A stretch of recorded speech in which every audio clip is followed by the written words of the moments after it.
You already know you should save money. You know you should spend less than you earn. Build a fund. Invest for the future. Knowing isn't the problem. Almost nobody who's broke is broke because they don't know saving is good. So if it's not about knowledge, what is it about? The truth is that saving money is barely a math problem at all. It's a psychology problem. And once you understand the mental traps working against you, you can stop fighting your own brain and start designing around it. Let's get into it. Here's the first and biggest trap. Your brain is wired to value now far more than later. Psychologists call it present bias. €100 today feels vivid and real. €100 in 20 years feels abstract and gray, almost like it belongs to a stranger. So when you're choosing between spending now and saving for future you, present you wins almost every time. Not because you're weak, but because that's how human brains evolved. We're built for the immediate. The problem is that wealth is built by consistently choosing later over now, which is exactly the choice our wiring resists. The second trap is that willpower is a terrible long-term strategy. Every time you rely on discipline to not spend, resisting the sale, skipping the takeaway, talking yourself out of the purchase, you're spending mental energy, and that energy runs out. By the end of a stressful day, your willpower tank is empty, and that's exactly when the impulse buys happen. If your entire savings plan depends on winning a willpower battle every single day, you will eventually lose, because the odds are stacked against you over thousands of small decisions. So what actually works? The answer is to stop relying on willpower and start using automation. This is the single most important idea in this whole video. Set up an automatic transfer to savings and investments on the day you get paid, before the money ever reaches your spending account. Now saving isn't a decision you have to make and win every month. It happens once, silently, by default. You've removed your own brain from the equation. The money you never see is money you never have to resist spending. Automation beats willpower every time because it only requires one good decision instead of 1,000. The third lever is friction, and it works in both directions. We spend on whatever is easy and save whatever is hard, so your job is to flip that. Make spending harder. Remove your saved card details from shopping sites, so every purchase requires effort. Unsubscribe from promotional emails.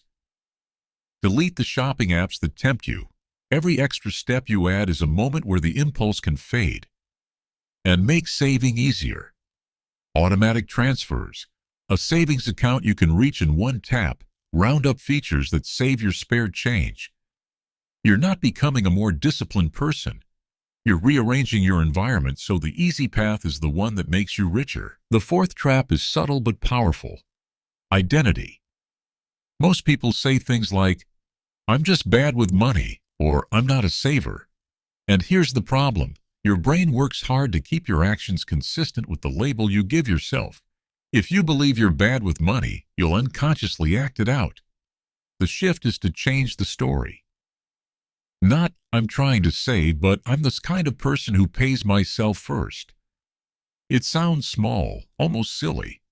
But the identity you claim quietly drives the 1,000 tiny choices you make without thinking. There's another mental trap worth naming: lifestyle comparison. We don't judge our spending against our own goals. We judge it against the people around us and the highlight reels online. Someone else's new car, holiday, or kitchen makes our perfectly good life suddenly feel like it's lacking. And we spend to close the gap. But that gap never closes, because there's always someone with more. The antidote is to compete with your past self, not with other people. Am I in better shape financially than I was a year ago? That's the only scoreboard that matters, and it's the only one you can actually win. Finally, use the power of small wins. Big goals like save €50,000 are so distant they feel hopeless, and hopelessness kills motivation. So shrink it. Your first goal is €100 saved. Then 500. Then 1 month of expenses. Each small win gives your brain a hit of progress, and progress is the fuel that keeps you going. Momentum, not intensity, is what builds wealth. The person who saves a little every month for 10 years crushes the person who tries to save aggressively for 3 weeks and burns out. So let's bring it together. Saving is a psychology problem, not a math problem. Your brain overvalues now and undervalues later, and willpower alone will fail you over time. So stop fighting your brain and design around it. Automate your savings so it happens by default. Add friction to spending, and remove friction from saving. Claim an identity as someone who pays themselves first. Compare yourself only to your past self, and stack up small wins to build momentum. Do that, and saving stops being a constant battle. It becomes the quiet default of your life. If this helped, the next episode tackles a question every investor eventually asks. Should you invest all at once or a bit at a time? I'll see you there.